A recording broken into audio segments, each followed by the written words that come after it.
Insta360 memperkenalkan X6 dengan teknologi AI yang mampu memilih momen terbaik dan menyusun video secara otomatis. Inovasi ini menyederhanakan proses editing sekaligus membuka peluang bagi kreator untuk memproduksi konten lebih cepat.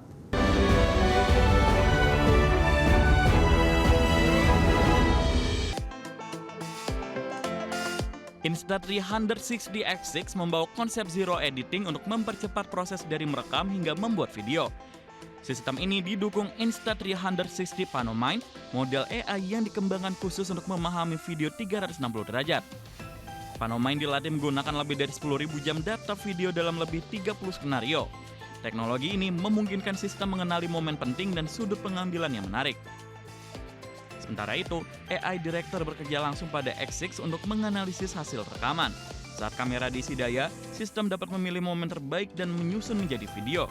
Hasil editing kemudian dapat dikirim ke aplikasi Insta360 di ponsel. Fitur ini memangkas waktu editing karena pengguna tidak perlu menyusun video dari awal. Dari sisi kemudahan, Auto Edit 2.0 memungkinkan pengguna memilih rekaman dan menghasilkan video secara otomatis. Sistem dapat menentukan potongan video, pergerakan kamera, musik, dan transisi. Pengguna cukup melakukan satu kali tekan untuk memulai proses editing. Fitur ini menyasar kreator yang ingin menghasilkan konten tanpa menghabiskan waktu berjam-jam di depan aplikasi editing.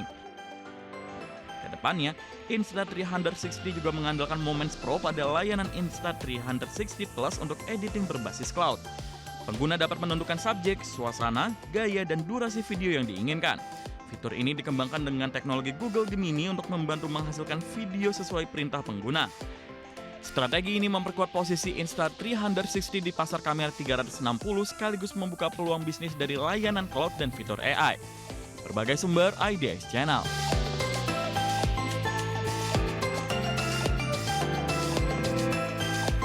Pemirsa, Bank Indonesia mencatat defisit transaksi berjalan pada kuartal 2 2026 melebar 12,5 miliar dolar Amerika atau 3,3% dari produk domestik bruto. Pelebaran defisit transaksi berjalan terutama dipengaruhi oleh meningkatnya defisit neraca perdagangan minyak dan gas. Bank Indonesia mencatat defisit transaksi berjalan Indonesia melebar pada kuartal 2 2026. Defisit tercatat sebesar 12,5 miliar dolar Amerika Serikat atau 3,3% dari produk domestik bruto atau meningkat dibandingkan kuartal sebelumnya yang mencapai 3,6 miliar dolar Amerika Serikat atau 1% dari PDB. Kepala Departemen Komunikasi BI Ramdan Reni Prakoso mengatakan pelebaran defisit transaksi berjalan terutama dipengaruhi oleh meningkatnya defisit neraca perdagangan minyak dan gas. Kondisi tersebut terjadi seiring meningkatnya impor minyak di tengah kenaikan harga minyak dunia.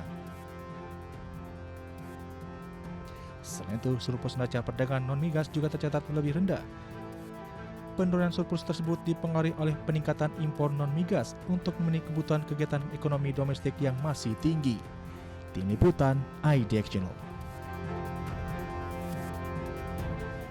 Pemirsa, Indonesia dan Jerman terus memperkuat hubungan ekonomi melalui pengembangan kerjasama di sejumlah sektor strategis. Menko Perekonomian menjelaskan upaya memperkuat investasi dari Jerman didorong mulai dari investasi energi terbarukan, semikonduktor hingga pendidikan vokasi.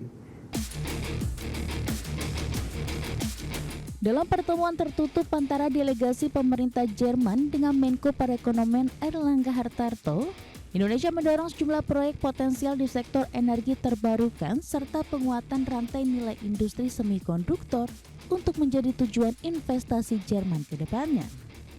Selain itu, kerjasama pendidikan vokasi turut menjadi perhatian dikarenakan Jerman dinilai memiliki keunggulan dalam pengembangan pendidikan berbasis keterampilan. Seperti diketahui, Jerman merupakan salah satu mitra penting Indonesia dan telah banyak berkontribusi dalam pertumbuhan ekonomi dengan lebih dari 250 perusahaan asal Jerman telah menjalankan bisnis serta beroperasi di Indonesia dengan total investasi kumulatif sepanjang 2021 hingga 2026 mencapai 1,23 miliar dolar Amerika. Hampir 4 billion US dollar, dan tadi disampaikan kepada Menteri Commerce bahwa kita akan ada rapat untuk terus bagaimana kita bisa meningkatkan proyek-proyek green energy ini untuk bisa mendapatkan akses pembiayaan termasuk juga dari KfW. Dan kalau kita ketahui bahwa Jerman mempunyai keunggulan di bidang riset terapan, precision manufacturing, standar industri, dan inilah yang kita ingin kerjasamakan dalam pertemuan-pertemuan berikutnya. Sementara itu, Menteri Federal untuk Kerjasama Ekonomi dan Pembangunan Jerman, Rim Alabali Radovan, menegaskan komitmen negaranya untuk memperkuat kerjasama ekonomi dan pembangunan dengan Indonesia. Menurutnya, pelaku usaha Jerman memiliki peluang besar untuk berkontribusi dalam pembangunan berkelanjutan di Indonesia. A long-standing trustful cooperation, especially in the development cooperation, and I'm looking to strengthen our cooperation in the economic sector and also development. So we talked about how we can strengthen German businesses being part of sustainable development in Indonesia, especially in the field of renewable energy. Selain investasi, kedua pihak juga membahas perkembangan Indonesia-European Union Comprehensive Economy Partnership Agreement yang diharapkan dapat ditandatangani pada tahun ini. Airlangga menambahkan keunggulan Jerman dalam riset terapan precision manufacturing dan standar industri menjadi bidang yang akan terus dikembangkan dalam kerjasama kedua negara. Dari Jakarta, Raharjo Patmo, IDX Channel. Raksasa teknologi Tiongkok Alibaba mencatatkan pertumbuhan pendapatan kuartalan sebesar 9% pada kuartal yang berakhir 30 Juni 2026. Kinerja tersebut ditopang oleh meningkatnya permintaan layanan kecerdasan buatan yang mendorong bisnis cloud serta mengangkat kinerja bisnis e-commerce inti perusahaan. Alibaba mencatatkan pertumbuhan pendapatan kuartalan sebesar 9% pada kuartal yang berakhir 30 Juni 2026. Kinerja tersebut ditopang oleh meningkatnya permintaan layanan kecerdasan buatan yang mendorong bisnis cloud serta perpanjangan festival belanja 618 yang mengangkat kinerja bisnis e-commerce inti perusahaan.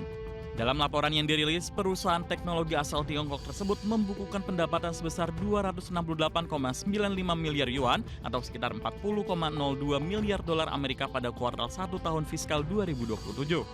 Pertumbuhan bisnis cloud menjadi salah satu penopang utama kinerja Alibaba seiring semakin banyak perusahaan mengadopsi aplikasi berbasis AI termasuk peningkatan kebutuhan terhadap daya komputasi cloud untuk melatih dan menjalankan sistem kecerdasan buatan. Seperti diketahui, Alibaba yang merupakan penyedia layanan cloud terbesar di negeri tirai bambu terus meningkatkan investasinya pada infrastruktur AI dengan strategi model AI milik sendiri serta berbagai aplikasi pendukung.